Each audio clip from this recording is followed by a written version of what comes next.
Bonsoir à tous. Est-ce qu'on peut acclamer très fort pour le roi des rois? Merci. Si tu es béni d'être là ce soir, est-ce que tu peux pousser des cris de joie pour le Seigneur? Merci. Alors je veux que tu m'aides à dire à un voisin que l'apôtre est très content de te voir ce soir. De lui.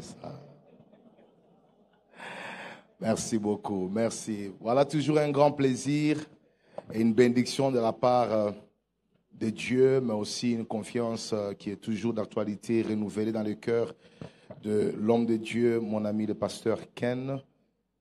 Je dis merci au Seigneur qui a permis notre déplacement depuis l'Afrique du Sud jusqu'ici. C'est vrai que la saison a été saturée de beaucoup de programmes, mais nous bénissons Dieu du fait qu'il nous renouvelle ce soir afin d'être là et de vous communiquer sa pensée. Et en deuxième position, je dis merci encore une fois au pasteur Ken qui est en mission, que le Seigneur le bénisse. Maman Nathalie aussi pour votre amour, votre considération qui est toujours, disons, vraiment d'actualité. Chaque fois que nous sommes là, nous nous sentons aimés, nous nous sentons considérés. Merci pour ce que vous êtes. Est-ce qu'on peut dire merci au pasteur Ken qui nous suit en ligne? Voilà. Donc, comme je disais, je l'aime beaucoup personnellement, je l'apprécie. Il est une grande bénédiction pour le corps de Christ et notre prière est que Dieu les garde, qu'il lui ajoute encore beaucoup plus de jours avec maman Nathalie et garde aussi toute la famille. Mais je ne manquerai pas de dire merci à tous les serviteurs, pasteur Christian, pasteur Hérault, pasteur Mehdi, tous les hommes de Dieu autour de l'homme de Dieu qui fait le travail. Vraiment que le Seigneur vous bénisse. Et nous pouvons voir de loin comment est-ce que vous portez le fardeau de cette œuvre ensemble. Que le Seigneur Dieu vous bénisse. Est-ce qu'on peut honorer les pasteurs Francis, tous les hommes de Dieu qui sont présents?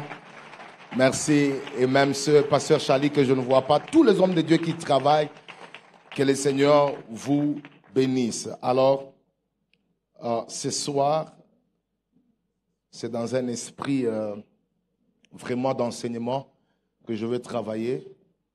Comme vous le savez, nous sommes sur le monde des esprits et son fonctionnement. Je bénis la présence de deux de nos fils dans la foi qui sont là. Je voudrais vraiment les honorer.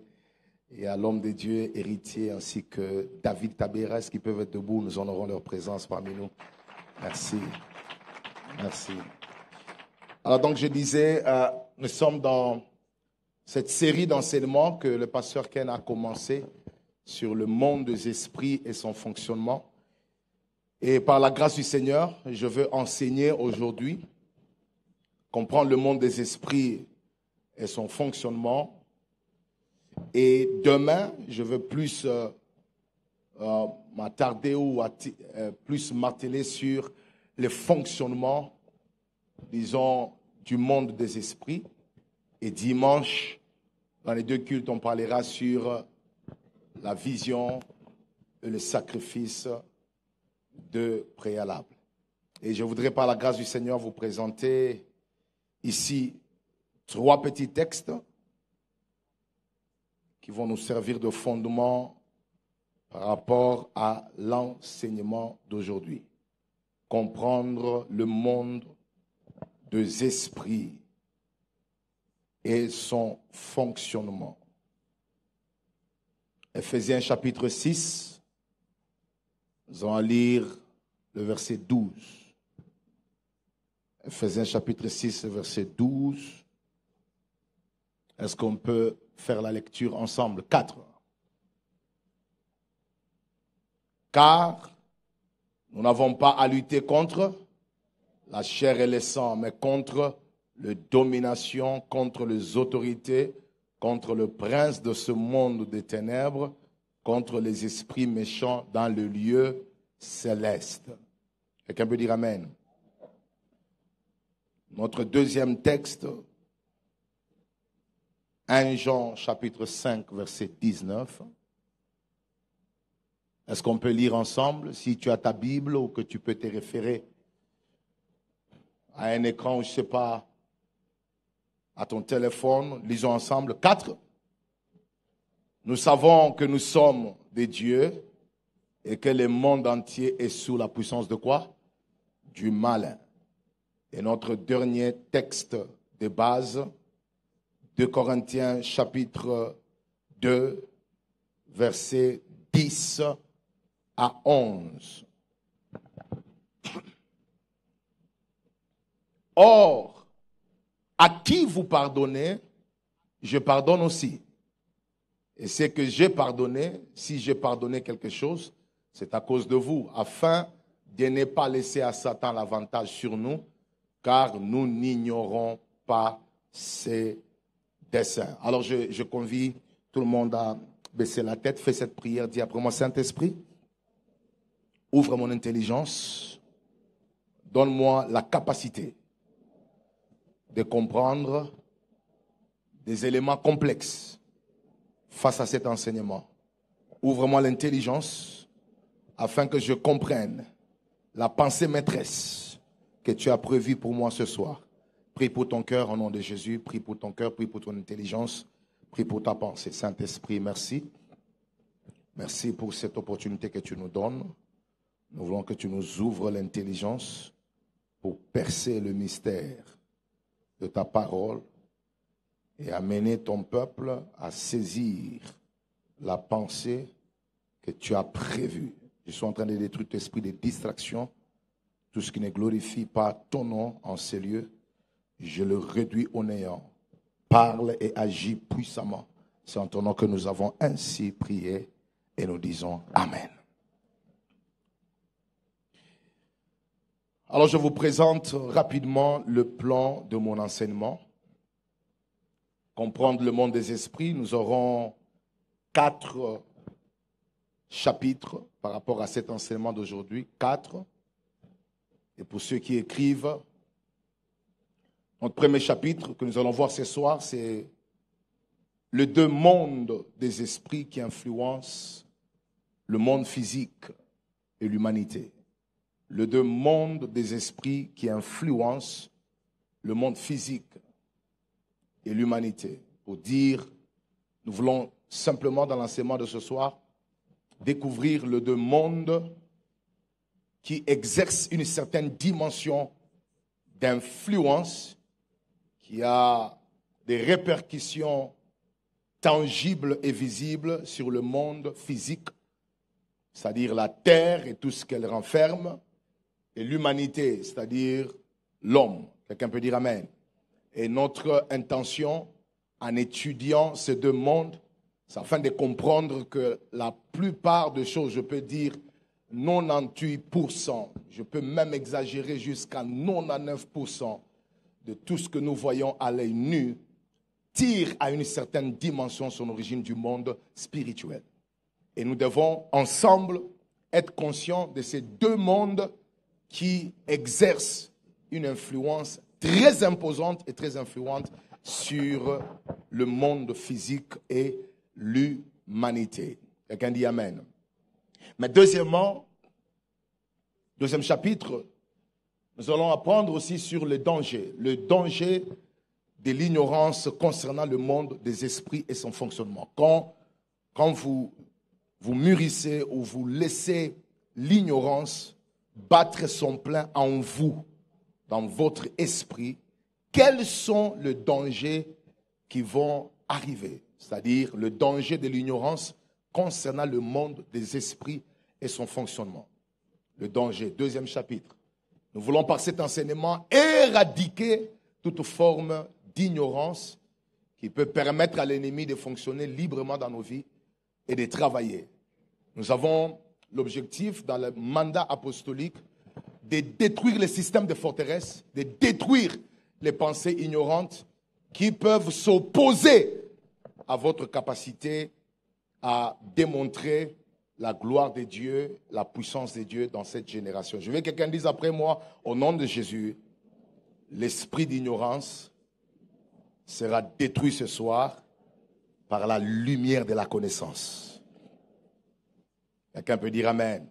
Donc nous voulons travailler, remarquer les dangers de l'ignorance concernant le monde des esprits et son fonctionnement. Mais en 3e dimension ou 3e chapitre que nous allons exploiter ce soir, il y aura un chapitre où nous allons parler de Jésus-Christ face au monde des esprits. Jésus-Christ face au monde des esprits, ou Jésus-Christ est le monde des esprits. Vous devez savoir que Christ demeure pour l'Église et pour le monde entier, c'est-à-dire l'Église universelle, le modèle par excellence à suivre dans tous les domaines de notre existence. Nous sommes appelés à marcher sur les traces du Christ. Quelqu'un peut dire Amen. Et c'est la responsabilité de chaque prédicateur, de chaque enfant de Dieu, de chercher le modèle de Christ dans chaque sujet biblique ou dans chaque domaine de notre vie. Nous devons être capables de percer les Écritures pour savoir qu'est-ce que Christ a fait dans tel domaine ou comment il s'est comporté ou comment a-t-il agi pour que nous puissions suivre et être ses imitateurs. L'apôtre Paul dit, soyez mes imitateurs comme je le suis de Christ. 1 Corinthiens chapitre 11, verset 1. Donc nous allons essayer de travailler sur le troisième chapitre afin de voir la position ou ce que Jésus était et ce qu'il savait, ce qu'il faisait par rapport au monde des esprits. Et le dernier chapitre, ça sera maintenant le fonctionnement du monde des esprits. Voilà le canevas de mon enseignement. Alors rapidement, nous avançons, on a beaucoup de choses à dire ce soir. Écrivez ceci dans l'introduction. Il existe deux mondes des esprits qui influencent la terre et l'homme. Deux grands mondes qui influencent le monde physique ou la sphère terrestre et l'humanité. La terre est la piste centrale où les deux mondes que je suis sur le point de parler opèrent et travaillent. Et pour ceux qui écrivent, notez, le premier monde qui influence la sphère de la terre ou terrestre et l'humanité, c'est le monde de Dieu et les anges. Dis après moi, Dieu et les anges. Dieu et les anges composent le premier monde spirituel qui influence le fonctionnement de la terre, qui influence les humains sur la terre. Et il est très important que lorsque nous abordons un tel sujet, que nous puissions comprendre que Dieu est esprit et que même les anges sont esprits. Jean chapitre 4, verset 24. Dieu est esprit. Et il faut que ceux qui l'adorent, l'adorent en esprit et en vérité. Mais ce qui m'intéresse, c'est que Dieu est esprit. Et pour confirmer que les anges sont des esprits, Hébreux chapitre 1, 13 à 14, et auquel des anges a-t-il jamais dit, assieds-toi à ma droite jusqu'à ce que je fasse de tes ennemis ton marchepied? Ne sont-ils pas tous des esprits, c'est-à-dire les anges, ne sont-ils pas tous des esprits au service de Dieu, envoyés pour exercer un ministère en faveur de ceux qui doivent hériter du salut? Deux preuves bibliques qui nous montrent clairement dans la Bible que Dieu est esprit et que les anges sont esprits. Les deux composent le premier monde des esprits qui influencent la terre ou qui influencent les humains. Quelqu'un peut dire Amen. Et vous devez savoir que dans ce monde, la neutralité n'existe pas. Tu ne peux pas être un homme qui n'opère ni sous l'influence de Dieu ou ni sous l'influence de Satan. Il n'y a pas, dans le monde spirituel, il n'y a pas la neutralité. Il n'y a pas moyen d'être au milieu. Soit tu es sous l'influence de Dieu, soit tu es sous l'influence du diable. Et la neutralité n'existe pas dans le monde spirituel. Et c'est important que nous puissions avoir cette connaissance. Donc le premier monde des esprits, c'est-à-dire qui est composé des dieux ainsi que les anges, c'est un monde influent et qui détermine les résultats que la terre subisse, que les hommes expérimentent. Mais aussi, il est à noter que ce monde-là qui est, disons, contrôlé et influencé, cette terre qui est influencée par ces deux forces, le deuxième monde, c'est le monde de Satan et son gouvernement. Satan et son gouvernement, ou Satan et les démons. Satan et son gouvernement. Voilà le deuxième monde qui influence les mondes physiques. Satan et les démons. Et je vous présente deux petits versets qui nous montrent que réellement, Satan est aussi esprit, parce que nous ne le voyons pas. Ephésiens chapitre 2, verset 2. J'aime le verset 1, si on peut m'aider. Ephésiens chapitre 2, verset 1 à 2. La Bible dit, vous étiez morts par vos offenses et par vos péchés, dans lesquels vous marchiez autrefois, selon les trains de ce monde, selon le prince de la puissance de l'air, voilà, de l'esprit qui agit maintenant dans le fils de la rébellion. Quelqu'un peut dire amen? De l'esprit qui agit maintenant dans le fils de la désobéissance, de la rébellion. C'est-à-dire l'esprit qui agit dans le fils de la rébellion. Et quand on parle des fils de la rébellion, on fait d'abord allusion aux anges déchus, et puis on fait allusion à tout celui qui est rebelle à Dieu, à tout celui qui s'oppose à la loi de l'Éternel. Nous parlons des païens, nous parlons de tous ceux qui sont contre, les ennemis de la croix. Et il y a un esprit qui agit en eux. Cet esprit-là, c'est l'esprit du malin, c'est-à-dire l'esprit du diable. Quelqu'un peut dire amen. Donc le diable est un esprit, mais aussi il faut avouer qu'il n'est pas seul dans son royaume. Lorsqu'il a été déchu, il a été chassé du ciel, selon Apocalypse chapitre 12, vous allez vous rendre compte que lui a été chassé avec ses anges, c'est-à-dire il y avait une partie des anges qui l'ont suivi et ces gens sont devenus ses agents. Et ils forment un royaume qui s'oppose contre les hommes sur la terre, selon Éphésiens chapitre 6, verset 12. Car nous n'avons pas à lutter contre la chair et le sang, mais contre les dominations, les autorités, contre les princes de ce monde de ténèbres. Je voudrais que nous puissions insister sur le dernier élément, contre les esprits. Quelqu'un peut dire amen. Contre les esprits. Voilà, deux éléments viennent de nous prouver que Satan est esprit, mais aussi les démons, les anges déchus qui fonctionnent sous son autorité sont des esprits. Et on les appelle de plusieurs expressions, parfois même selon leur catégorie. On parle des esprits malins, on parle des esprits impurs, on parle des esprits méchants dans la Bible, on parle de l'esprit des pythons, on parle de plusieurs, et puis on parle des esprits méchants, des autorités, des forces qui forment le gouvernement de Satan, qu'on ne voit pas à l'œil nu, mais qui influencent les événements sur la terre et qui influencent le comportement des hommes sur la terre et qui décident sur le sort de certaines personnes. Vous savez, pour vous prouver que réellement ce monde-là existe, voyez simplement comment la vie de Job a été réduite au néant en un jour.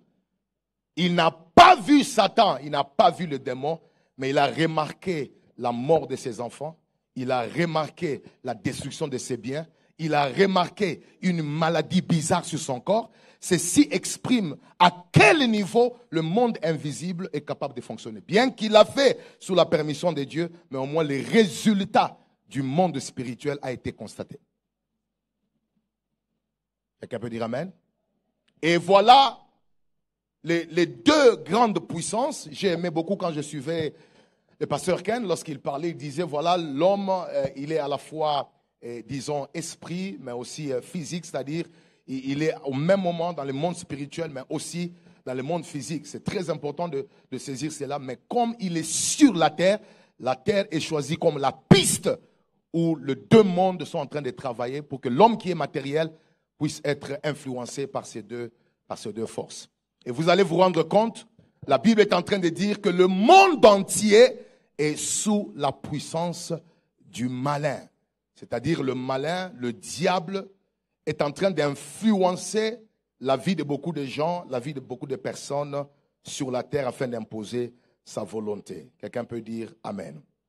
Alors, dans mon enseignement, je sais qu'il y a le monde des anges, il y a le monde des anges, leur manifestation, leur façon d'opérer, mais moi je ne serai pas sous cet angle-là, j'aimerais m'atteler sur le monde de Satan ainsi que les démons. Et ça sera l'angle que je vais prendre afin d'enseigner ce soir. Alors rapidement, passons à notre deuxième chapitre pour comprendre le danger de l'ignorance concernant le monde des esprits. Plusieurs fois, nous avons entendu des déclarations telles que il n'est pas important d'étudier sur la démonologie, sur Satan, parce que si vous connaissez Dieu, cela vous suffit.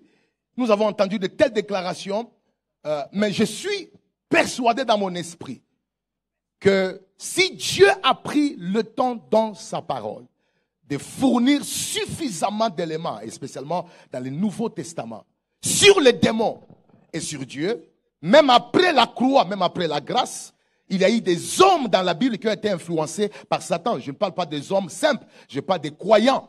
Vous avez un couple comme celui d'Ananias et Saphira. C'est un couple de croyants. Ils sont dans l'église primitive, ils ont déjà reçu le Saint-Esprit, ils sont déjà sauvés. Mais quand ils mentent, écoutez comment l'apôtre Pierre reformule sa phrase. Il dit, oh, pourquoi as-tu laissé Satan t'influencer dans le mensonge? Il est nouveau-né, il est rempli du Saint-Esprit, mais il faut faire attention, il y a une influence satanique. Et qui a causé la mort. Et ce qui m'étonne, c'est de voir que ce n'est pas un homme seulement qui a été enterré, qui est mort, mais je me rends compte que c'est un couple. Et quand je fais un peu de recherche, je me rends compte que l'église primitive n'avait plus organisé des deuils après cela.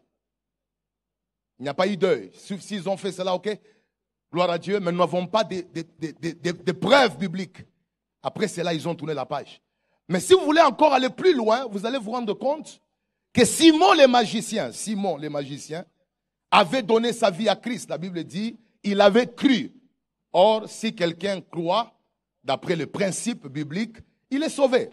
Quelqu'un dit après moi, il est sauvé. Il est déjà sauvé. Simon était sauvé. Mais le jour où il s'approche devant Pierre, il dit, voilà, je vais vous donner de l'argent pour que vous puissiez me communiquer la puissance que vous avez. Pierre va lui dire, je vois que tu es encore dans un fiel amer. Et je vois que tu es encore dans le lien de l'iniquité. C'est un homme déjà sauvé. Il a déjà reçu Jésus-Christ, il croit en Christ. Mais l'apôtre Pierre discerne en lui le lien de l'iniquité. Qu'est-ce que j'essaie de dire ce soir? J'essaie de dire aux enfants de Dieu que même l'ennemi le plus dépouillé, qui est le diable, après l'œuvre de la croix, peut faire très mal lorsqu'on demeure ignorant. Il peut faire très mal lorsqu'on demeure ignorant de ce qu'il est capable de faire et de comment il fonctionne. Est-ce que nous pouvons dire merci au pasteur Ken pour cet enseignement? Ouais. Alors, Église, je voudrais que nous puissions comprendre quelque chose d'abord parce que nous voulons parler de danger de l'ignorance concernant le monde des esprits. Je voudrais que vous puissiez savoir que l'ignorance, premièrement, quand on parle de l'ignorance, c'est l'absence de la vraie connaissance. L'absence de la vraie connaissance. Lorsque vous n'êtes pas informé à la lumière de la parole de Dieu au sujet de ce que le diable est et de ce qu'il fait et de comment il fonctionne, vous êtes compté parmi les ignorants. L'absence de la vraie connaissance. Et nous voulons, par la grâce du Seigneur, pendant qu'on enseigne sur le monde des esprits, que Dieu puisse éclairer l'intelligence de chacun d'entre nous. Que tu ne combattes pas un ennemi que tu ignores. C'est très dangereux de s'attaquer contre un ennemi que tu ne connais pas. Et nous voulons, par la grâce du Seigneur, que tout enfant de Dieu qui participe à cette série d'enseignements, que Dieu vous donne d'abord la supériorité par la connaissance. Vous savez, nous ne sommes pas seulement supérieurs parce qu'on prie, on est supérieurs parce qu'on connaît la vérité. Et ce qui nous rend précis dans nos batailles, ce qui nous permet de mater l'ennemi, c'est notre capacité à connaître la vérité à son sujet selon Dieu. Donc il n'y a aucun démon qui peut mieux m'informer sur lui à part celui qui le connaît mieux. Et Dieu a pris le temps dans sa parole d'éradiquer l'ignorance au sujet de ces choses. Alors Église, je disais que l'ignorance, c'est l'absence d'une vraie connaissance, c'est-à-dire une connaissance qui vient de la parole de Dieu. Mais aussi, vous devez noter que l'ignorance, c'est aussi la présence d'une mauvaise connaissance. C'est-à-dire, ce n'est pas seulement le fait que tu n'as pas une connaissance vraie que tu es ignorant. Mais parfois, tu peux aussi être plein de connaissances erronées, d'une connaissance qui n'est pas vraie sur l'ennemi, sur la parole, sur un sujet. Tu peux être compté parmi les ignorants, mais à la seule différence où tu as quand même un bagage. Et ce bagage d'information est erroné, c'est-à-dire le bagage n'est pas en conformité avec la connaissance de la parole de Dieu. Quelqu'un peut dire Amen. Et nous voulons que pendant qu'on enseigne sur le monde des esprits, que Dieu nous accorde la vraie connaissance qui vient de sa parole. Oui, cette vraie connaissance va nous garder supérieurs et ça va nous assister. Alors, notez que la connaissance qui vient de la parole de Dieu repose sur le fondement des Écritures. Dis après moi les fondements des Écritures. Dieu ne veut pas que nous soyons ignorants du monde des esprits. Regardez ce que l'apôtre Paul est en train de dire dans 2 Corinthiens chapitre 2, 10 à 11. Il dit, je pardonne aussi. Et ce que j'ai pardonné, si j'ai pardonné quelque chose, c'est à cause de vous en présence de Christ, afin de ne pas laisser l'avantage sur nous, car nous n'ignorons pas ses desseins. Donc même l'apôtre Paul n'était pas ignorant de Satan, il n'était pas ignorant de ses desseins, il n'était pas ignorant de sa façon de faire les choses. Osée chapitre 4, verset 6, que nous dit la Bible, mon peuple périt faute de quoi? Faute de connaissance. Alors, lorsque vous êtes ignorant du monde des esprits qui influence la terre et que vous ne comprenez pas son fonctionnement, voilà un certain nombre de choses qui arrivent comme conséquence. La première des choses, notez, l'ignorance sur le monde des esprits et son fonctionnement permet au diable de planter sa sémence et d'opérer librement dans nos vies. Planter sa sémence et opérer librement dans nos vies. Toute le fois que nous demeurons ignorants par rapport au fonctionnement des esprits, surtout par rapport au monde du diable, par rapport à la manière dont il travaille, nous ne cherchons pas la connaissance dans la parole par rapport à ces domaines. Le fait que nous sommes ignorants, Satan va planter sa sémence, Satan va opérer d'une manière ininterrompue parce qu'il sait que nous sommes ignorants. Quelqu'un peut dire Amen. Et ici, je voudrais vous donner un élément dans Matthieu chapitre 15, verset 20, Matthieu plutôt chapitre 13, verset 25. La Bible nous parle du parabole du semeur. Je crois que tout le monde se rappelle de cela. Écoutez ce que la Bible dit. C'est un verset qui me touche beaucoup et nous allons observer un aspect. Le royaume de Dieu est semblable à un homme qui a sémé une bonne sémence dans son champ. Mais pendant que les gens dormaient, dis après moi, les gens dormaient, son ennemi vint, s'aimant délivré parmi les blés et s'en allant. J'ai un problème.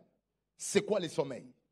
Le sommeil n'est pas simplement le fait de reposer son corps.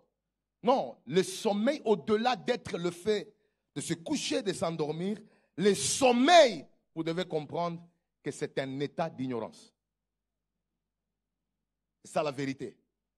La vérité au sujet du sommeil, c'est que quand tu dors, tu ne connais pas ce qui se passe. Donc le sommeil est en réalité un état d'ignorance. C'est pourquoi tu ne sais pas me dire à 2 heures du matin quand tu dormais qui était entré dans ta parcelle.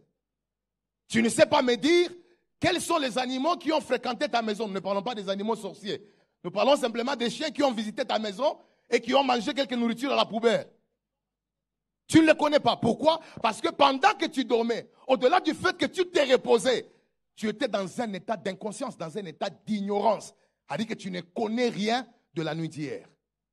Et c'est pendant ces temps, pendant que les gens dormaient, en d'autres termes, ils étaient dans un esprit d'ignorance, que l'ennemi vint et planta la mauvaise sémence qui ne venait pas de Dieu. Toute le fois que nous restons ignorants sur le monde des esprits et son fonctionnement, le diable va planter facilement ce qui lui appartient et il ne sera pas interrompu parce que nous sommes ignorants de comment il fonctionne. Mais dès l'instant où nous sommes informés de comment il opère, de comment il agit, de comment il fait ses histoires, selon les enseignements que Dieu nous apporte dans cette période, chaque activité du diable sera interrompue. Et je déclare que parce que tu es à l'école de cette information, que toute activité que le diable fait dans cette période, que tu ne connais pas, soit interrompue par la connaissance que tu auras ce soir. Tout celui qui comprend le fonctionnement du monde des esprits va toujours interrompre une chose que Satan veut commencer. Même lorsque ça semble être normal pour les autres, mais à cause de la connaissance que tu as, tu vas l'interrompre. Tu vas l'interrompre. Oh, je prie pour que tu sois parmi nous, engagés et enrôlés dans l'armée de ceux qui vont interrompre les œuvres du diable dans cette période. Parce que tu es à l'école où tu apprends et tu comprends le fonctionnement du monde des ténèbres. Dis après moi, je reçois la parole. Donc l'ignorance permet au diable de s'aimer. Il s'aime, il peut travailler lorsque nous sommes ignorants et il va le faire sans interruption parce qu'il sait que tu es ignorant de son mode d'opération. C'est pour ça qu'il avait choisi, l'ennemi avait choisi le temps d'ignorance pendant que les gens dormaient, ignorants, distraits. Il a profité de cette période pour opérer et personne n'a pu l'interrompre. Donc, toutes les fois que nous sommes ignorants, le diable va travailler. Dans nos maisons, il va travailler. Est-ce que vous savez que le diable peut travailler derrière un petit film que tes enfants regardent, une série qu'ils aiment, parce que toi, tu es ignorant de comment Satan travaille. Ça peut être une initiation à l'immoralité que tu vas récolter dans la vie de tes enfants dans 10 ans. Mais il plante la sémence. Mais dès l'instant où tu es informé comment Satan opère, certaines choses sous ton autorité, tu ne le permettras jamais. Et tu deviens un élément gênant parce que tu as une connaissance. Donne-moi un bon amen. Mais deuxièmement, un autre danger, lorsque vous êtes ignorant de l'ignorance sur le monde des esprits et son fonctionnement, c'est que le monde, l'ignorance, donne au diable de l'avantage sur nous. Dis après moi l'avantage. Ça donne de l'avantage sur nous. Il devient capable de jouir de certains avantages, opportunités, manières de faire les choses avec beaucoup de facilité. 2 Corinthiens 2, 10 à 11.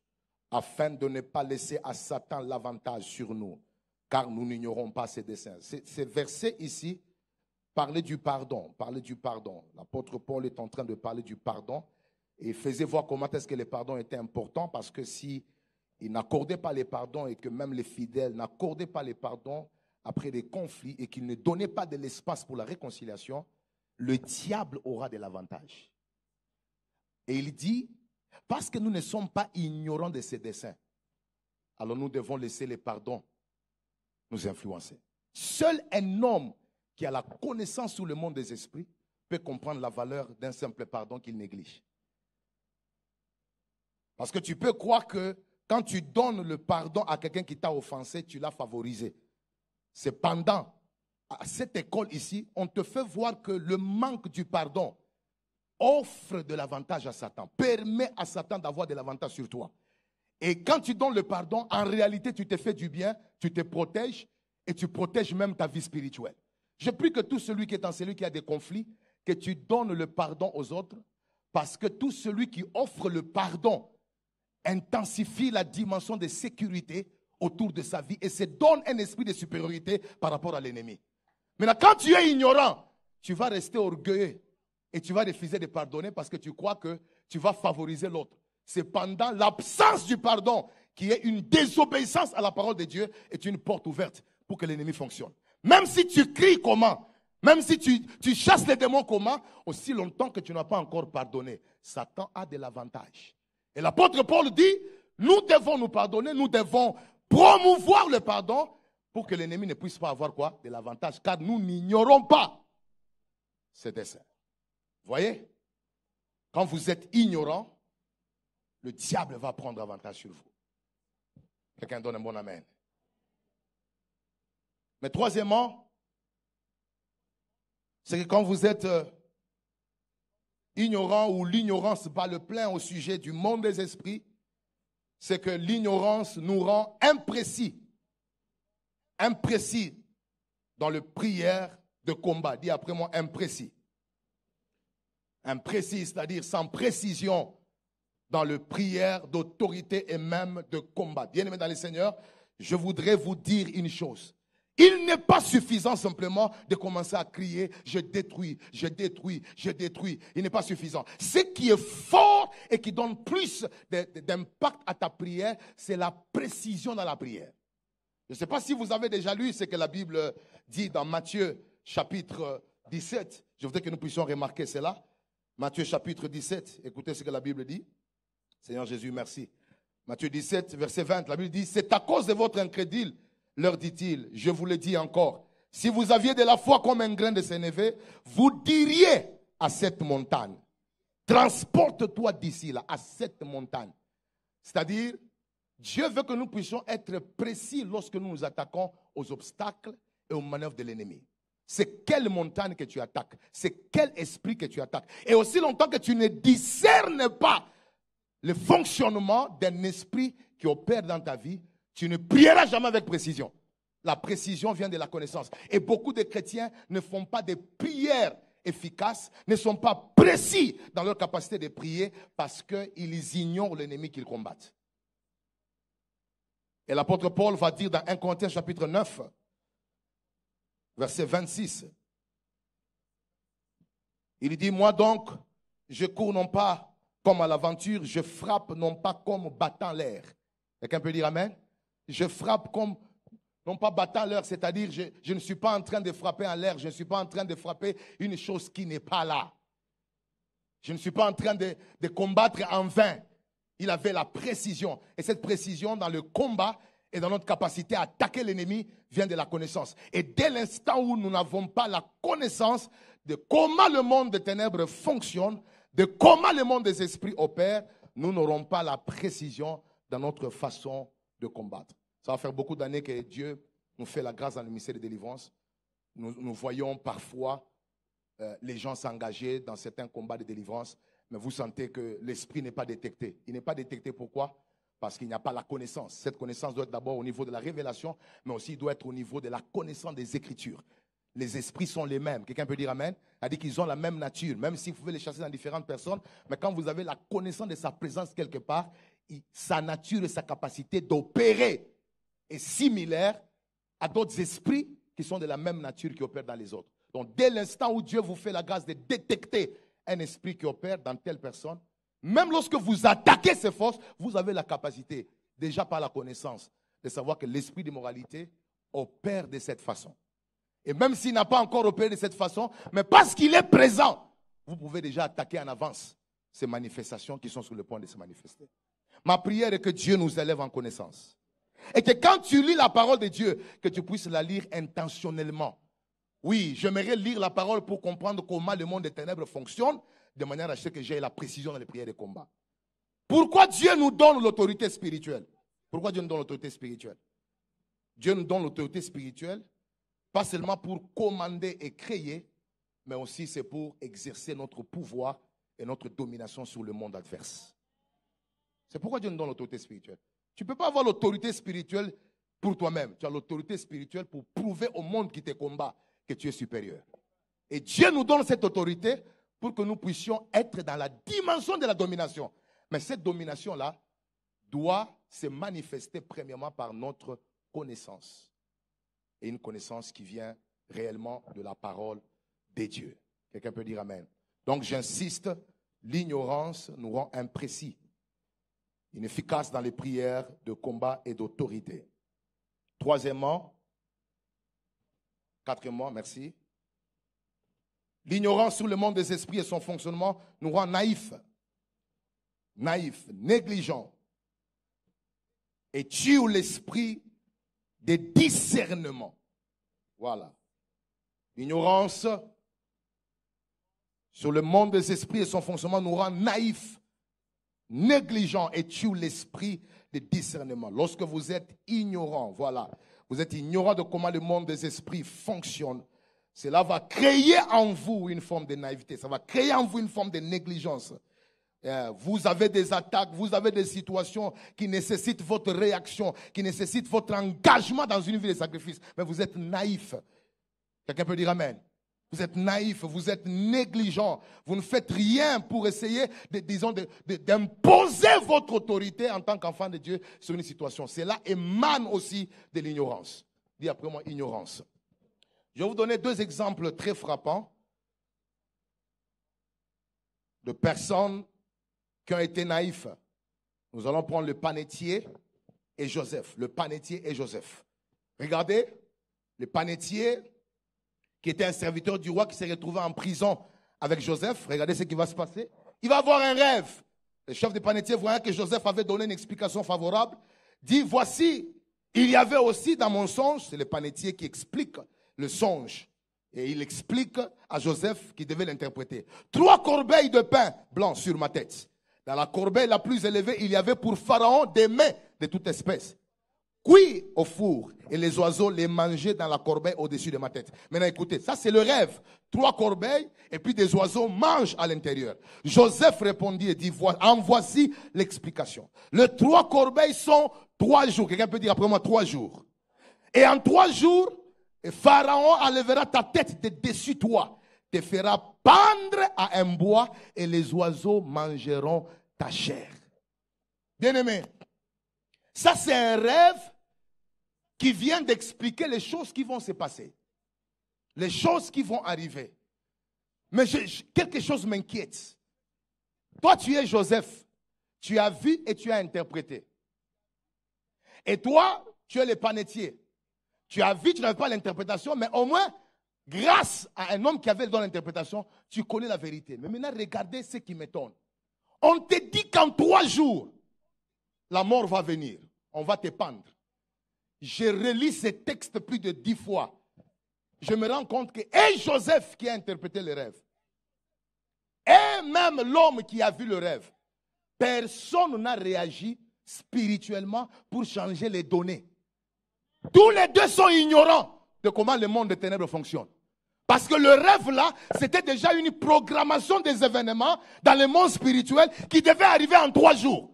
Mais nous voyons et Joseph et le panetier qui a vu le rêve, après avoir vu et entendu l'interprétation, tous sont restés naïfs, tous sont restés négligents.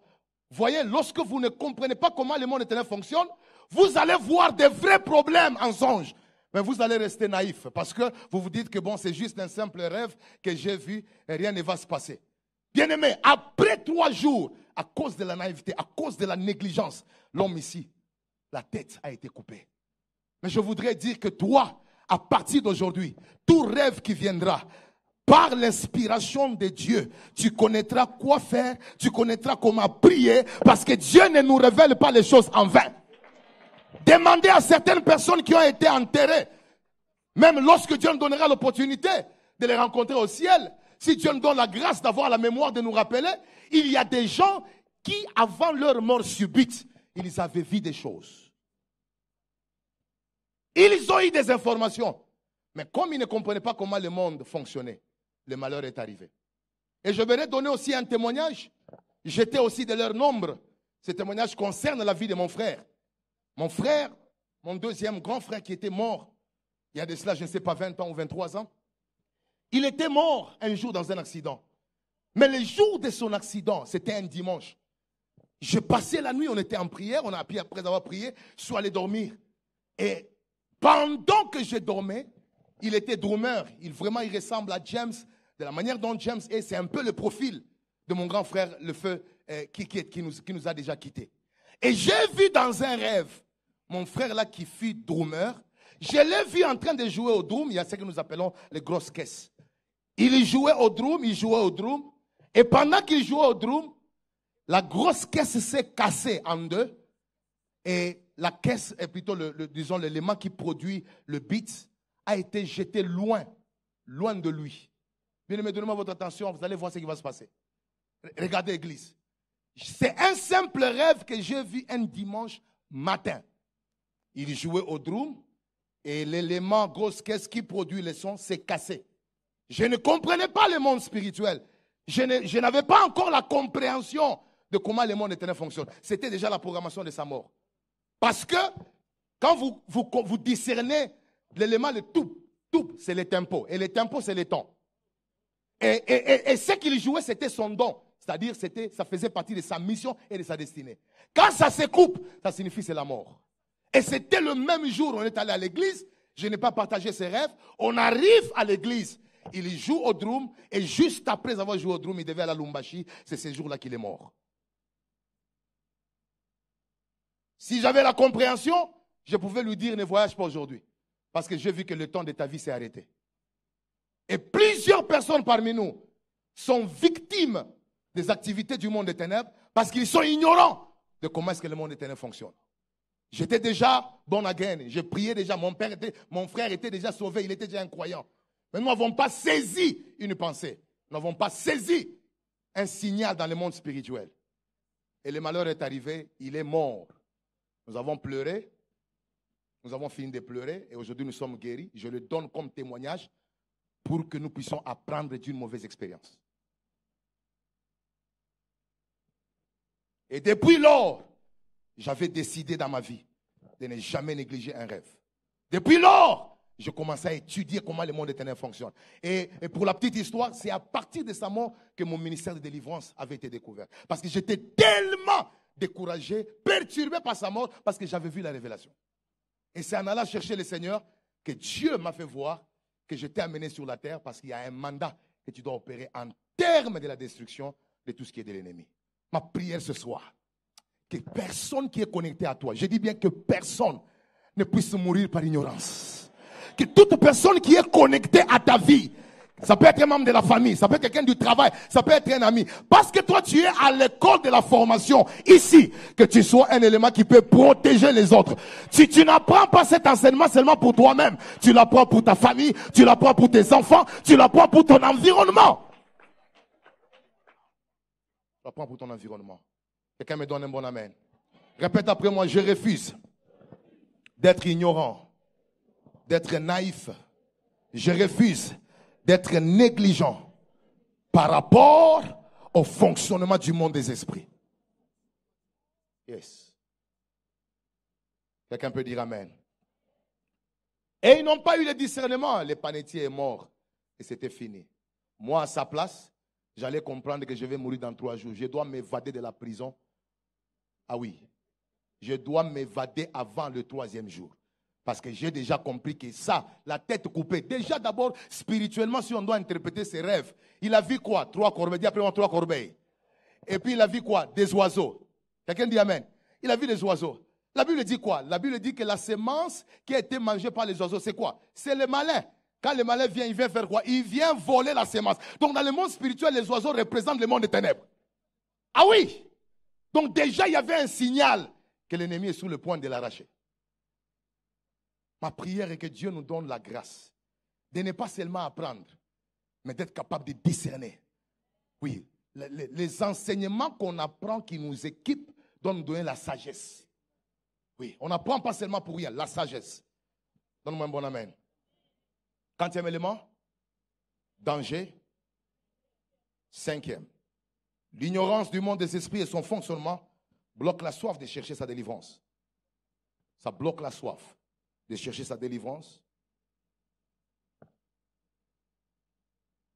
et les soutiens spirituels. Vous savez, je dois vous dire, Église, lorsque vous êtes ignorant de comment le monde des ténèbres fonctionne dans votre vie, et même comment il fonctionne en général, il y a une autre conséquence qui va venir, c'est que vous n'allez jamais avoir la soif de chercher la délivrance et même de chercher un soutien spirituel. Une personne qui ne comprend pas comment le monde des ténèbres fonctionne n'aura pas besoin de chercher la délivrance, ni même la prière, ni s'enfermer même en retraite pour lui-même. Cette soif-là, parfois, émane aussi de la conscience, de la connaissance qu'on a sur comment le monde des ténèbres fonctionne. Donc, vous n'avez pas la connaissance, vous êtes ignorant de comment le monde des esprits fonctionne. La soif de chercher sa délivrance sera bloquée. Regardez Luc, chapitre 20, 29 à 32. L'ignorance du monde des esprits bloque ou étouffe la soif de chercher sa délivrance. Et même les soutiens spirituels. Regardez, nous avons une femme ici. Or, il y avait 7 frères. Le premier se maria et mourut sans enfant. Le second et le troisième épousèrent la veuve. Il en fit de même de 7 qui mourirent sans laisser d'enfants. Enfin, la femme mourut aussi. J'ai un problème avec cette femme. Le problème que j'ai avec cette femme, c'est que tu as 7 frères que tu as épousés. 7 frères d'une même famille. Le premier vient, tu l'épouses, il meurt. Tu es là. Le deuxième vient, tu l'épouses, il meurt, tu es là. Le troisième vient, tu l'épouses, il meurt, tu es là. Et il n'y a aucune révolte, il n'y a aucune recherche de la délivrance. Tout ce qu'elle dit, Dieu a amené et puis Dieu a repris. C'est-à-dire, tu acceptes que les maris viennent, meurent, et toi tu deviens la consommatrice des hommes. Tu ne meurs pas, mais tu les consommes, tu les consommes, tu les consommes, tu les avales. Et au final, après les avoir avalés, qu'est-ce que tu fais? Toi aussi tu consommes la mort. Voilà l'un des signes qui arrive lorsque vous êtes ignorant de comment le monde des ténèbres agit. Vous n'allez jamais chercher la délivrance. Vous allez donner des explications logiques aux événements qui sont causés par le monde des ténèbres. S'il est mort, c'est à cause du sucre. S'il est mort, s'il a un problème de tension. S'il est mort, c'est parce que, voilà. Tu vas donner des réflexions qui n'ont rien à voir avec ce que le monde des ténèbres est en train de faire. Et ma prière aujourd'hui, que Dieu nous donne la capacité de détecter très rapidement une œuvre que le diable a déjà commencée.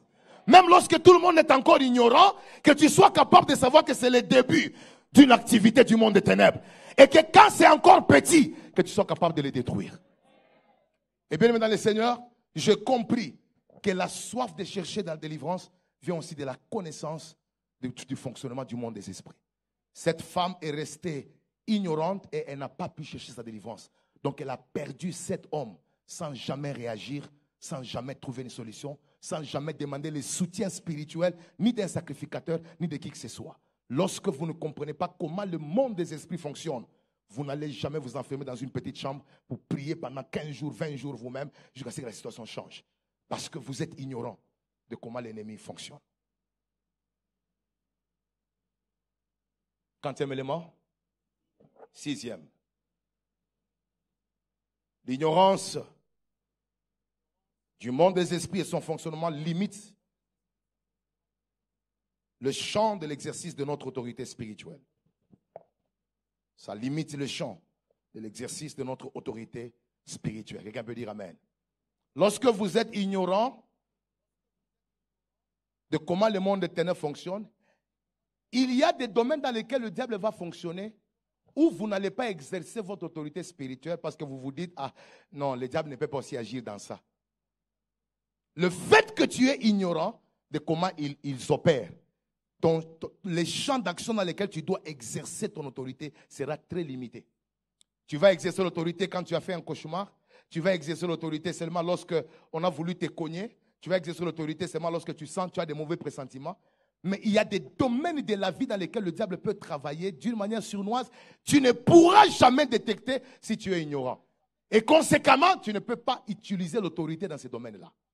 J'aimerais dire à l'église, ton autorité spirituelle peut résoudre un problème qui affecte tes os. Oui, ton autorité spirituelle peut permettre la guérison d'un organe que le diable est en train de détruire à l'intérieur. Maintenant, si tu ne connais pas que le diable peut fonctionner au niveau de la santé, le diable aussi opère de cette façon dans ta vie, tu ne vas utiliser l'autorité que dans certains domaines. Tu ne l'utiliseras jamais là où tu es ignorant de l'action de l'ennemi. Et c'est pourquoi, Luc chapitre 13, regardez ce qui se passe. Il y a une femme qui fait 18 ans dans une synagogue. 18 ans. Et les chefs de la synagogue n'ont jamais attaqué l'esprit qui la rendait infirme. Parce que pour eux, quelqu'un qui est courbé, c'est juste un problème de colonne, il faut aller voir le médecin. Leur champ d'action de l'exercice de leur autorité, est-ce qu'ils étaient même conscients de l'autorité? Ils n'ont pas pu utiliser l'autorité sur une telle situation parce qu'ils étaient ignorants que le monde des ténèbres pouvait aussi courber, détruire le fonctionnement d'une colonne.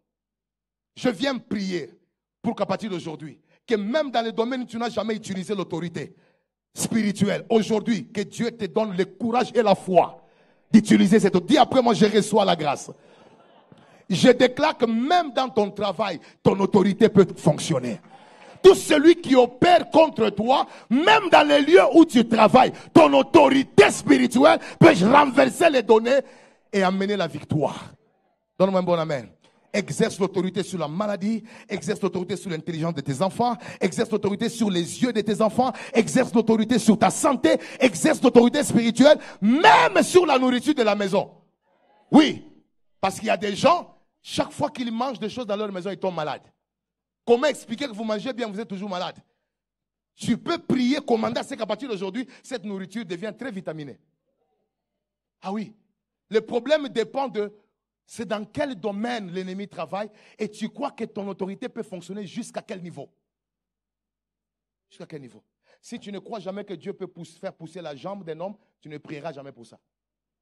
Ton autorité restera dans le domaine des têtes, mots des mains, mots des ventres. Mais en ce qui concerne les choses surnaturelles, créer l'œil de quelqu'un, appeler à l'existence, tu ne feras jamais de prières dangereuses pareilles parce que tu ne crois pas que ton autorité peut fonctionner dans ça. Et le diable sait, aussi longtemps que nous ne sommes pas informés, il y a des choses qu'on n'attaquera jamais au travers de notre autorité. Et c'est pourquoi j'encourage l'Église à bien suivre ces enseignements. Quelqu'un peut dire amen. Dernière chose, c'est que l'ignorance sur le monde des esprits et son fonctionnement nous empêche de discerner les signaux spirituels qui annoncent un malheur. L'ignorance sur le monde des esprits et son fonctionnement nous empêche de discerner les rêves et les signaux spirituels qui annoncent un malheur ou des malheurs. Il faut être informé sur comment le monde éternel fonctionne parce que ça nous permet, en tant qu'enfants de Dieu, de détecter les signaux spirituels qui annoncent les malheurs. Dieu nous parle toujours. Dis après moi, Dieu nous parle toujours. Il y a des signes qui peuvent arriver. Dieu peut permettre que tu sois conscient d'une attaque parce qu'il veut que tu puisses t'élever en prière. Quelqu'un peut dire Amen? Et si on est ignorant de comment l'ennemi opère, nous risquons de rater, de ne pas comprendre les signaux spirituels qui nous annoncent quelque chose. J'aimerais avancer rapidement. Aujourd'hui, je vais finir sur découvrir Christ et le monde des esprits. 3e chapitre. Alors, ce qui nous permet de connaître le monde spirituel et son fonctionnement, ce sont des enseignements systématiques comme ceux-ci que nous recevons à l'église. Quelqu'un dit Amen?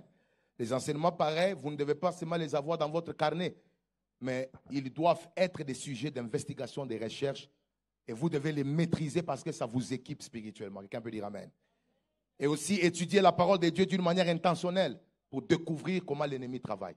Étudiez, faites des études bibliques. La raison pour laquelle la lecture de la parole et la méditation devient parfois ennuyante, c'est parce que nous n'avons pas un objectif quand on va lire. Il faut être intentionnel. Si tu veux lire la Bible, sois intentionnel quand tu t'y approches. C'est-à-dire, aujourd'hui, j'aimerais connaître toutes les promesses au sujet de la guérison. Tu fais ta méditation seulement au sujet de la promesse de la guérison. Tu dis aujourd'hui, j'aimerais savoir comment le diable a opéré dans la vie de ceux qui ont été appelés à la grandeur. Tu étudies et tu écris ce que tu apprends par l'œuvre du Saint-Esprit. Ça te permet de grandir dans ta connaissance et avoir une sagesse. Quelqu'un peut me dire un bon amen? Amen. Amen, maman. Alors, je voudrais rapidement que nous puissions découvrir Christ et le monde des esprits. C'est par là que je vais m'arrêter aujourd'hui et nous allons un peu prier. Découvrir Christ et le monde des esprits.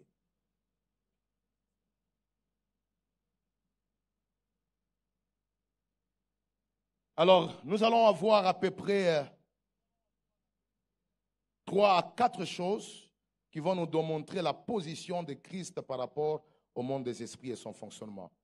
L'intention ici, c'est de montrer comment est-ce que Jésus s'occupait du monde des esprits. Quelqu'un peut dire Amen?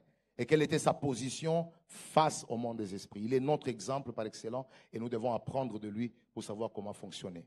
Alors, regardez, notez ceci. Jésus-Christ connaissait le monde des esprits et son fonctionnement.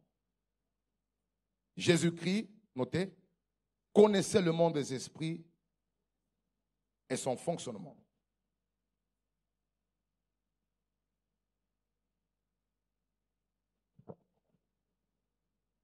Vous allez voir Matthieu chapitre 12, et ce qui me plaît, c'est qu'il enseignait même sur le monde des esprits. Voilà. Pas seulement qu'il connaissait, mais il enseignait même à son sujet. Il enseignait. Il connaissait le monde des esprits et son fonctionnement et il enseignait à ce sujet-là. Regardez Matthieu chapitre 12, 43 à 45. C'est Jésus qui parle. Lorsque l'esprit impur est sorti d'un homme, ça c'est Jésus qui parle. Ce n'est pas Pierre, ce n'est pas un sacrificateur. C'est celui qui est Christ. Il va par des lieux arides, cherchant du repos. Et il n'en trouve point. Alors il dit, je retournerai dans ma maison d'où je suis sorti. Et quand il arrive, il la trouve vide, balayée et ornée. Il s'en va. Et il prend avec lui 7 autres esprits plus méchants que lui. Ils entrent dans la maison, s'y établissent. Et la dernière condition de cet homme est pire que la première. Bien-aimés dans le Seigneur, je voudrais que vous puissiez remarquer que Jésus, en donnant cette portion d'écriture, en donnant ces paroles, il n'est pas simplement en train de donner des informations, mais il fait preuve de la maîtrise et de connaissance du fonctionnement du monde des esprits. Parce que ce qu'il dit ici n'est pas ce que des militaires font, n'est pas ce que des hommes font. Ce qu'il dit ici, c'est ce que les démons font lorsqu'ils sont chassés d'un corps. Et il explique sur les réalités. Et vous allez comprendre que Jésus, il démontre qu'il sait que les démons sont naturellement tenaces. Dis après moi, tenaces. Ils sont tenaces, c'est-à-dire, ils sont persistants. Ce n'est pas parce qu'ils sont chassés que tout est fini. Il dit que lorsqu'ils partent, ils se disent en eux-mêmes que nous allons retourner dans notre maison. Lorsque tu as déjà été délivré d'un combat, tu dois rester sous tes gardes. Parce que Jésus nous enseigne qu'un démon n'oublie pas les lieux duquel il a été chassé. Il s'est dit, je vais rentrer dans ma maison. C'est-à-dire que la victoire que tu as aujourd'hui n'annule pas les batailles de demain. C'est le maître qui nous donne ces informations. Il s'est dit, je vais aller chercher cet autre démon. Écoutez, quand il explique ça dans ces versets, Jésus est informé que le monde des ténèbres travaille avec la loi du renfort. Dis après moi, renfort. Ah oui, lorsque un démon est vaincu par ta prière ou par un miracle, par une victoire que l'homme de Dieu a provoquée sur ta vie, sachez que la bataille n'est pas finie. Ils vont se préparer, mais cette fois-là, c'est pour un renfort. C'est pourquoi vous allez constater certaines batailles que vous avez vaincues hier, quand ces batailles sont revenues, c'est avec beaucoup plus de résistance. Parce que l'ennemi n'est pas venu seul. Il y a eu un renfort spirituel pour essayer de vous détruire. Et ce qui m'étonne, Jésus qui connaissait tellement le monde spirituel, il est allé plus loin pour nous faire remarquer que le monde des esprits démoniaques, ça c'est très fort, connaissent quand même, ils maîtrisent que plus puissant qu'un démon, qu'un autre démon existe. Ça c'est fort. Il dit, je vais aller chercher d'autres esprits plus méchants que moi. C'est-à-dire que les démons entre eux reconnaissent qu'il y a d'autres démons qui sont plus puissants et plus méchants. Il n'y a que parmi les enfants de Dieu où les gens n'acceptent pas qu'un autre chrétien peut être plus puissant. Et qu'il peut te soutenir, il peut t'aider, il peut t'assister. Les démons entre eux, ils ne se combattent pas. Quand il voit qu'il y a un autre esprit plus méchant, il va les chercher pour un renfort parce qu'il reconnaît qu'il a échoué quelque part. Il n'y a que nous, lorsque nous échouons, par orgueil, nous refusons de chercher un autre croyant qui est plus fort que nous. Et c'est pourquoi il y a des batailles que nous échouons. Pourquoi? Parce que le monde des ténèbres, tu ne verras jamais un démon combattre un autre démon. Il n'y a que dans l'église où vous voyez un pasteur combattre un autre pasteur, un chrétien combattre un autre chrétien. Mais le démon, quand il a échoué une bataille, il va chercher un autre esprit plus méchant que lui. Et ensemble, ils vont rentrer pour détruire la cible. Je prie que l'esprit d'unité revienne dans l'église. Je prie que tu reconnaisses que celui qui est plus fort que toi n'est pas ton ennemi, mais il est un soutien dans tes combats et dans ton problème. Tu n'as pas besoin de combattre celui qui est plus fort que toi dans un domaine. Il est une force de soutien et de bénédiction pour ta vie. Et Jésus est allé plus loin, plus loin. Il va dire, écoutez, quand ils partent comme ça, qu'est-ce qu'ils veulent? Ils veulent simplement que quand ils vont rentrer, que la condition de cette dernière soit plus pire qu'avant. Regardez comment Jésus explique les réalités du monde spirituel. Il connaissait. Donc la vérité, c'est quoi? Nous ne devons pas rester ignorants sur le fonctionnement du monde des esprits parce que le maître les connaissait. Le maître avait la connaissance sur le monde des esprits. Et regardez les détails qu'il a donnés. Quand un esprit sort, il ne va pas des lieux arides. Et là où il part, il s'est dit, je vais rentrer dans ma maison. Et puis il nous informe que les démons ne nous appellent pas nous des humains. Les démons nous appellent nous des maisons. Ils nous considèrent comme leur maison. Pour qu'ils reviennent pour nous détruire. Et ça, ce n'est pas un homme ordinaire qui l'explique. C'est Jésus-Christ. Lui qui est Dieu. Et quand nous disons qu'on ne doit pas apprendre sur la démonologie, mais le maître lui-même, Christ, a enseigné sur la démonologie. Et il a donné des détails importants que nous devons respecter, qui nous aident à connaître comment est-ce que le monde des ténèbres fonctionne. 2. Regardez Jésus et le monde des esprits. Jésus exposait, combattait et détruisait les œuvres du monde des esprits. Il exposait, combattait et détruisait les œuvres du monde des esprits. Il combattait. Et ce qui me plaît, il a fait de cette bataille ici contre le monde des esprits une activité principale de son ministère public. Et ce qui est fort avec le Christ. Vous allez remarquer, quand vous lisez les livres de Marc, vous allez vous rendre compte que c'est un culte, c'est un livre qui a plus parlé des miracles et des réunions publiques de Christ. Vous allez vous rendre compte que la plupart des services de Christ finissait par la destruction des œuvres des démons. C'était ça la particularité. En dehors de l'enseignement qu'il donnait, en dehors de la guérison, Jésus prenait le temps de menacer, d'exposer et de détruire les œuvres du diable. Et c'est parmi les choses qui ont même constitué les éléments de sa mission aussi sur la terre. Regardez 1 Jean chapitre 3 verset 8. Celui qui pêche est du diable, car le diable pêche dès le commencement. Le Fils de Dieu a paru afin de détruire quoi? Les œuvres du diable. Il a paru pour la destruction des œuvres du diable. Donc Jésus, non pas qu'il était ignorant des œuvres du diable et qu'il les connaissait, mais au-delà de cela, il les détruisait, il les exposait. Regardez ce que j'aime quand je parle d'exposer. Regardez Luc chapitre 13 verset 16. La Bible dit qu'il y avait une femme qui était courbée pendant 18 ans dans les temples. Pasteur Francis, mon problème est celui-ci, c'est que pendant 18 ans, nous ne connaissons pas la cause de la courbure de cette colonne. Mais le jour où le maître vient, parce qu'il n'était pas ignorant du monde des esprits, il va expliquer la cause. Il va dire, cette fille, qui est une fille d'Abraham, ne fallait-il pas la délivrer de quoi? De cette chaîne qui la tenait liée par qui? Par Satan. Il n'expose pas seulement Satan, mais il expose même la chaîne qui a été présente mais invisible pendant 18 ans. Je prie que tu sois l'un des éléments, partout où tu iras, que toutes les œuvres cachées que le diable manifeste dans la famille, que cela soit exposé par ta vie. Je prie que ta présence dans les lieux où il y a des choses cachées du diable, que toi tu amènes la lumière et l'exposition. Je dis que tout ce qui est derrière le problème de ta famille sera exposé. Tout ce qui est derrière la manifestation des maladies démoniaques dans ta famille sera exposé. Même dans ta vie, tout ce qui n'est pas de Dieu doit être exposé. C'est pourquoi Jésus faisait la délivrance en public. Pourquoi il faisait la délivrance en public? Ce n'est pas exposer les gens, c'est exposer le diable qui travaille derrière les vies. Oui, il pouvait être dans une assemblée comme ça, il fait lever 2-3 personnes, il fait des délivrances. Pendant que les délivrances se font, c'est quoi le message? Le message, ce n'est pas seulement la victoire, ce n'est pas seulement la démonstration de la supériorité sur le monde des ténèbres, mais c'est aussi exposer ce qui était derrière dans le monde spirituel que personne ne pouvait voir. J'aimerais dire à l'église que demain nous allons exposer le monde des ténèbres.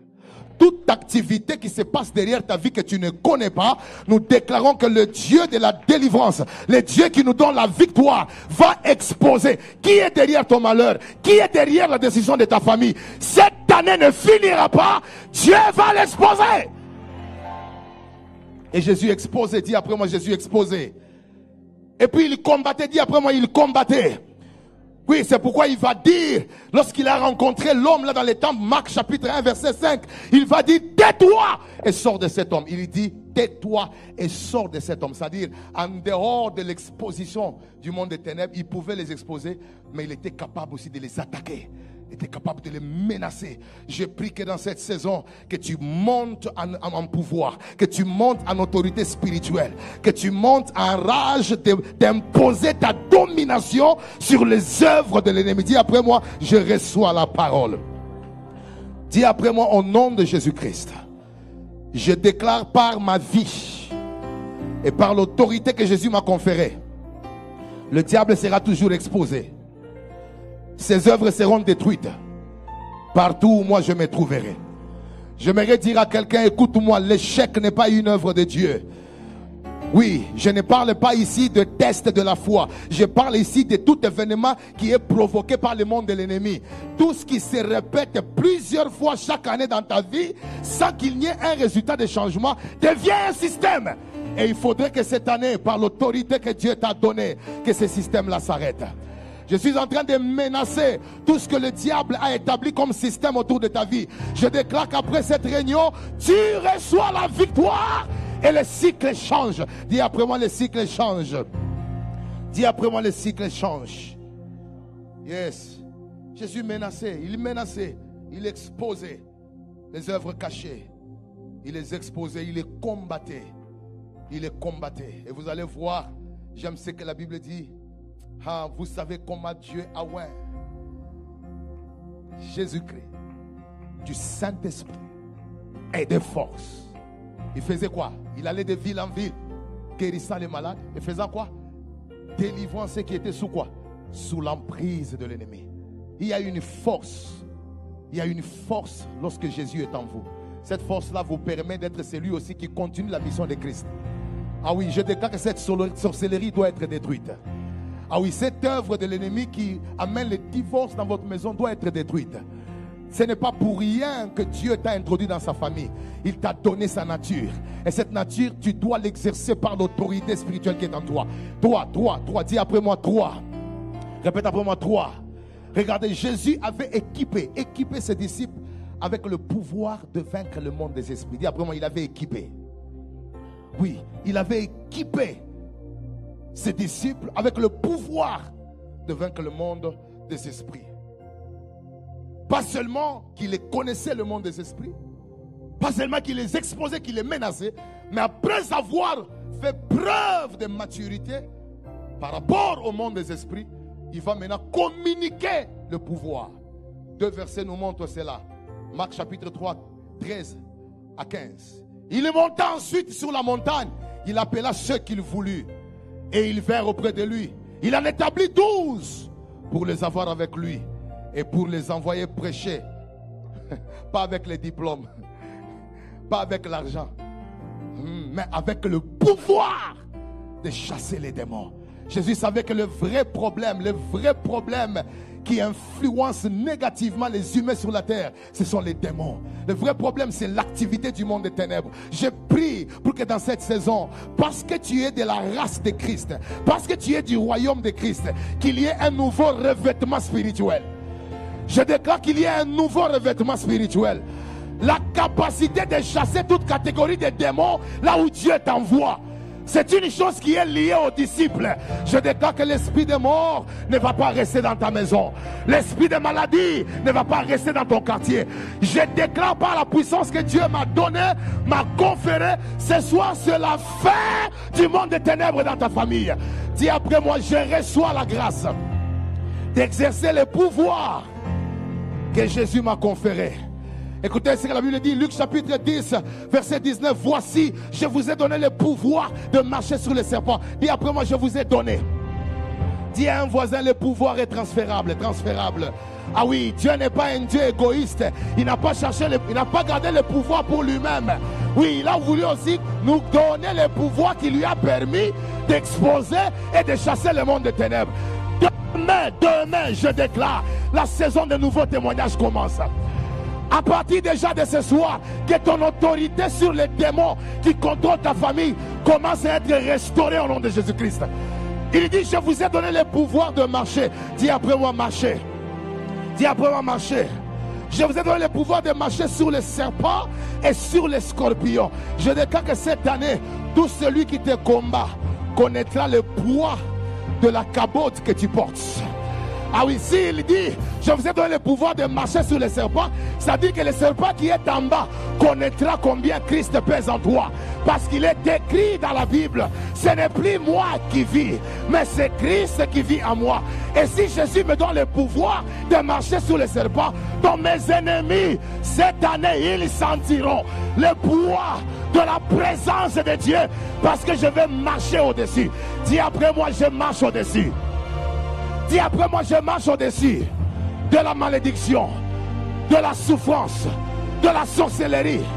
Et la Bible dit que parce que ce pouvoir vient de lui, rien ne va nous nuire. Écoutez, nous allons exercer le pouvoir et nous allons dormir comme des bébés. Il n'y aura pas de gens qui viendront nous déstabiliser. Parce que le pouvoir que Dieu nous donne a une dimension de sécurité. Et rien ne pourra te nuire. Dis après moi, rien ne pourra me nuire. Encore une fois, rien ne pourra me nuire. Plus fort que ça, rien ne pourra me nuire. J'aimerais donner une révélation à quelqu'un. Pendant que je parle, j'ai envie de dire à un homme que ce qui avait l'habitude au début et avant de te manger, toi tu vas marcher dessus. Répète après moi, ce qui avait l'habitude de me détruire, de m'affecter, je vais dominer dessus. Je domine dessus. La Bible déclare, j'aime cette parole, la Bible déclare que Dieu va dire au serpent, tu mangeras quoi? Tu mangeras la poussière. Dis après moi, tu mangeras la poussière. C'est-à-dire la nourriture préférée du serpent qui était le symbole du diable, c'était la poussière. Or la Bible dit, toi tu es poussière et tu retourneras où? À la poussière. C'est comme qui dirait, la nourriture du diable c'était l'homme qui était poussière. Mais le jour où Jésus vient, il va regarder l'homme et va lui dire, je te donne maintenant moi le pouvoir de marcher sur celui qui t'a mangé avant. Je viens déclarer ce soir, commence à marcher sur ce qui t'a détruit hier. Commence à marcher sur ce qui t'a dominé hier. Je déclare à partir de ce soir, Dieu change les données des choses. C'est toi qui domines sur ce qui t'est dominé. C'est toi qui ris là où les autres se moquaient de toi. Reçois la grâce au nom de Jésus.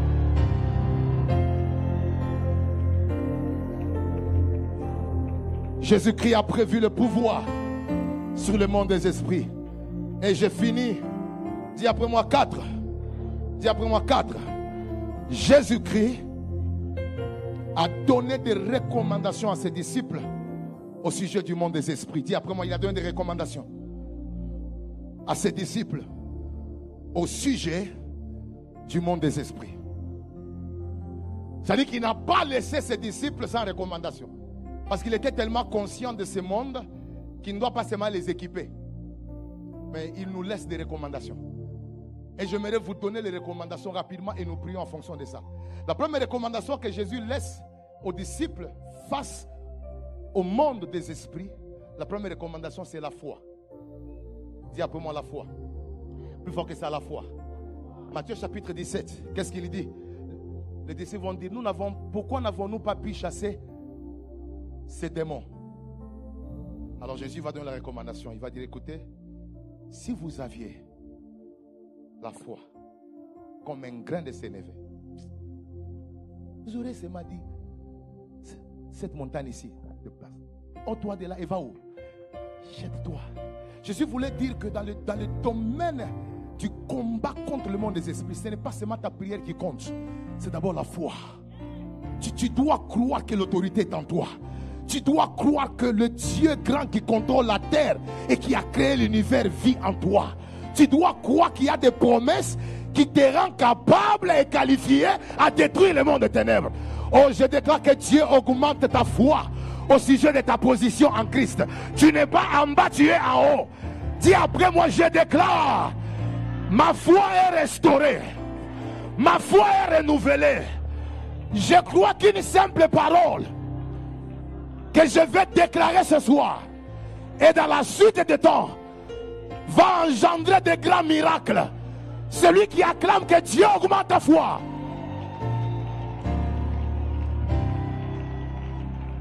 Donne-moi un bon amen.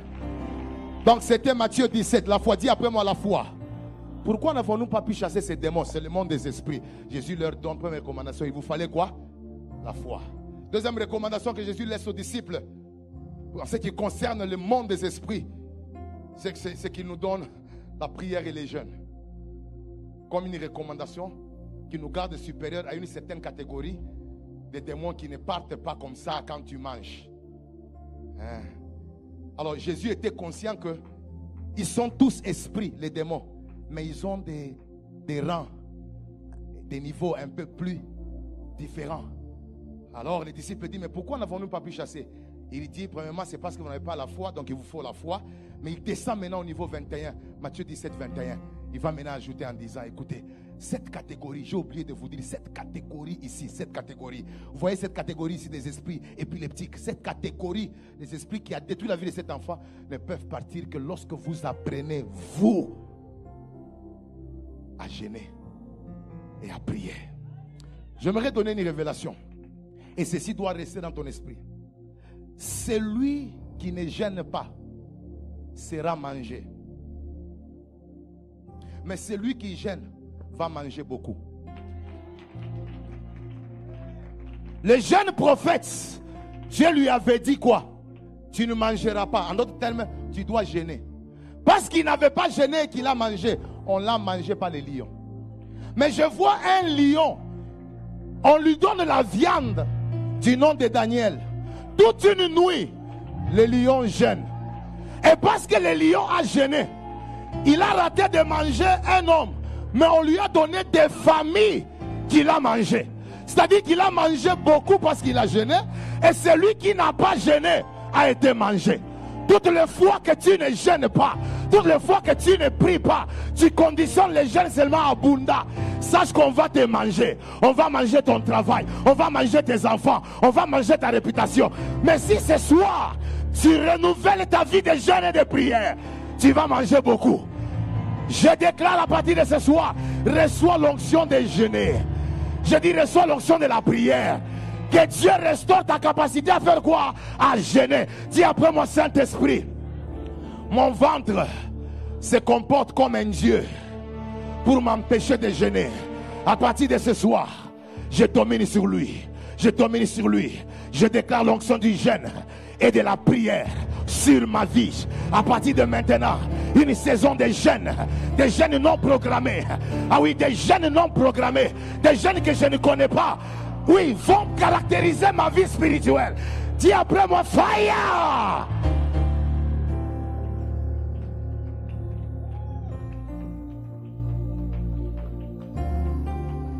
Église, vous savez, j'ai compris que toute personne qui mange vivra ou recevra la provision ordinaire. Mais toute personne qui jeûne recevra des provisions extraordinaires. Jésus passe 40 jours au désert, il est en jeûne. Il n'y a pas de cuisine. Il n'y a pas de restaurant. Mais Dieu charge les anges pour venir les servir. Lorsque vous jeûnez, vous activez la provision surnaturelle. Ah oui, il y a des bénédictions que vous recevez parce que vous avez travaillé. Mais il y a des bénédictions que vous recevez parce que vous êtes sacrifié dans les domaines du jeûne.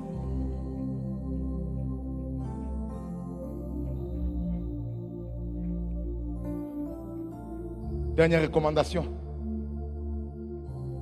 Exercer le pouvoir en chassant les démons. Voilà. Dis après moi, exercer le pouvoir. C'est ça la dernière recommandation que Jésus donne aux disciples. Exercer quoi? Oui. Matthieu 16, 17. Voici les miracles qui accompagneront ceux qui auront cru. Moi, j'ai cru qu'il allait mettre chasser les démons en dernier, mais il a mis ça en premier. Comme pour dire, il y a une urgence qui s'impose en ce qui concerne le domaine de délivrance et de combat. Tout ce qui prend la première position dans la Bible montre une importance un peu plus grande. Aussi longtemps que le diable n'est pas encore lié, les démons, nous sommes en guerre. Alors Jésus dit, voici les miracles que je vous donne, qui vont vous accompagner quand vous allez en mission. Premièrement, n'oubliez pas, chassez les démons. Chassez les démons. Chaque territoire est contrôlé par un esprit. Et c'est pourquoi vous allez constater, je le dirai demain, certains démons ne peuvent pas t'attaquer parce que tu ne représentes pas encore un danger dans un domaine où tu n'es pas encore élevé. Ce qui fait que chaque bataille correspond aussi parfois à la dimension de l'élévation de l'influence que tu as. Plus Dieu vous amène loin, plus vous devez monter en autorité, en combat, parce que vous rencontrez des esprits qu'on n'a pas rencontrés hier. Je le dirai demain. Alors ce soir, nous voulons simplement faire la prière en disant à Dieu, en tant que disciple, qui doit aussi fonctionner comme toi, augmente-moi la foi.